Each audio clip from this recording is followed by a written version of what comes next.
to make the bill lousy enough to get it through the Senate. And then, of course, you get it through the House, too. But if you just want to stop unconstitutional, criminal, immoral, murderous bills, you only have to stop them in one house. And the other house can do whatever the hell it wants. And which house is it easier to stop things in? The People's House, the House of Representatives. If you want to stop a war, you only need to stop it in the House by stopping the funding in the House, and the Senate can throw trillions of dollars at it, but it doesn't matter. The House has to approve. If you want to subpoena or impeach someone or otherwise hold the other branches of government accountable, you only need the House. You only need a committee in the House.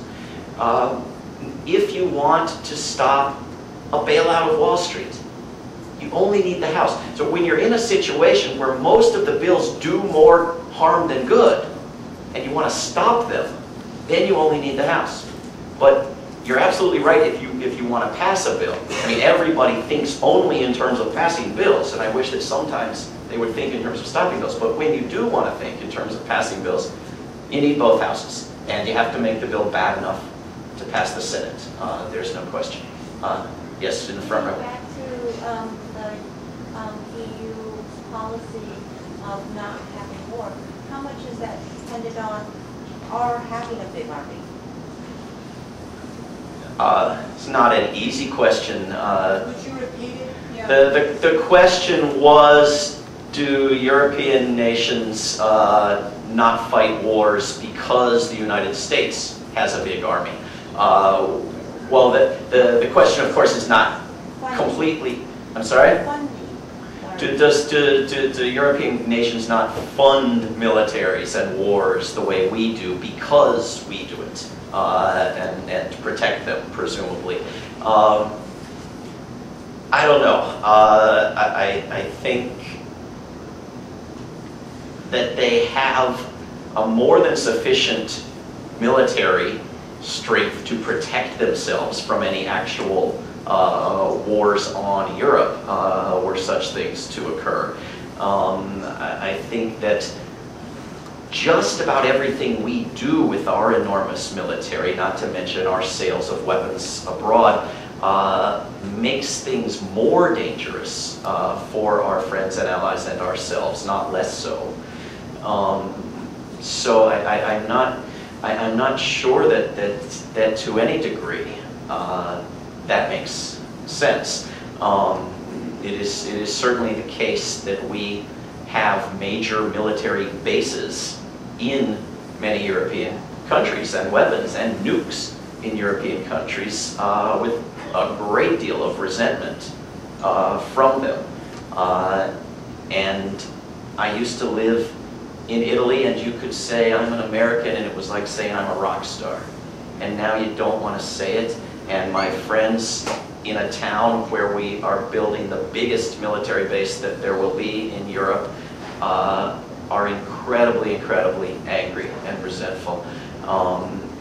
And I don't think that if we got those bases out of there, they would be replaced by local ones, because the thinking is not there, and the political corruption is not there to do it. Yes? One of the reasons that Europe does not have a large military is they've seen war up close. They saw the World War I. They saw World War II. We had 3,000 people died in New York and freaked out.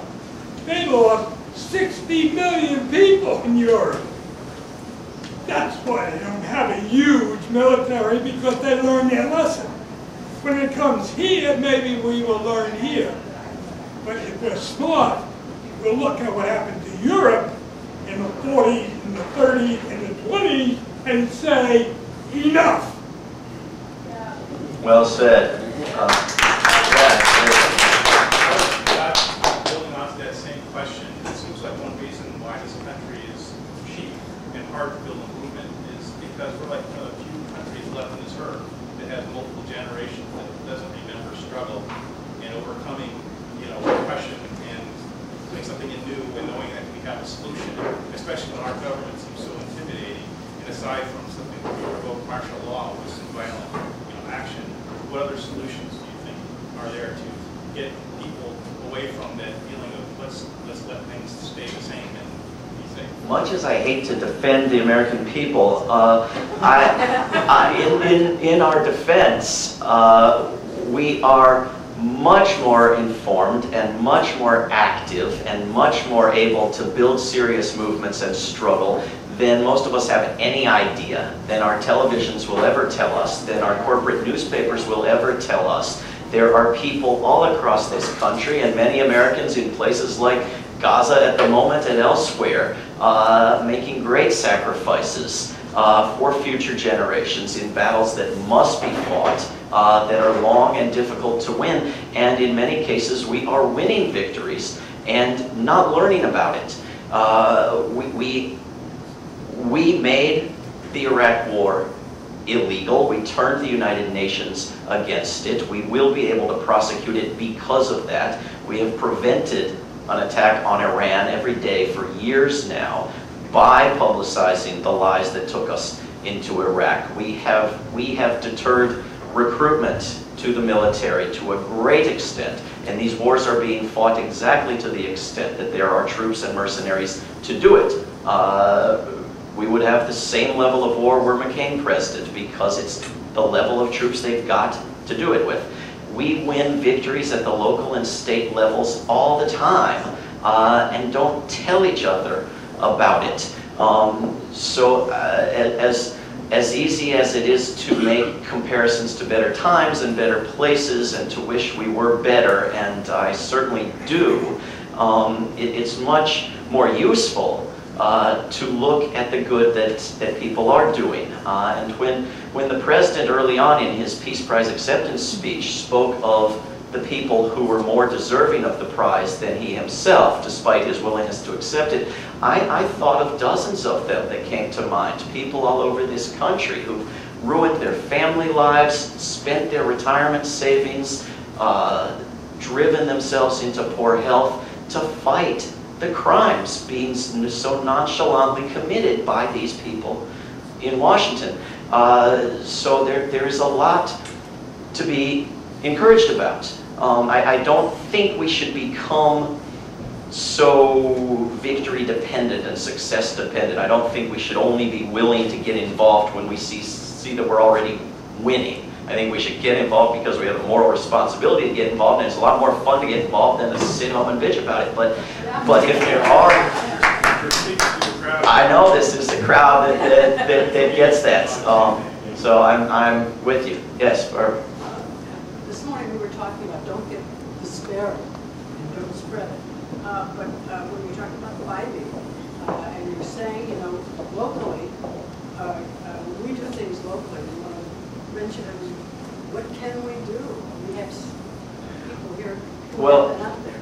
Well, I hope that you, Barbara, or Joe, or somebody is passing around a clipboard here this evening, or will do so now, because if there are people here who have not been involved in the wonderful local campaigns to go after Bybee and to pressure local Congress members, you should get involved, because there's a great deal of leadership and experience here to be drawn on and built upon.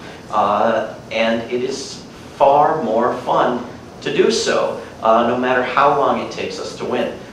Yes, way over here. Do you agree that we have a current threat towards our country? If you do, how do you view addressing that? I think Obama's move to increase the troop level in Afghanistan was his presidency. The most what moment? I'm sorry? The most pivotal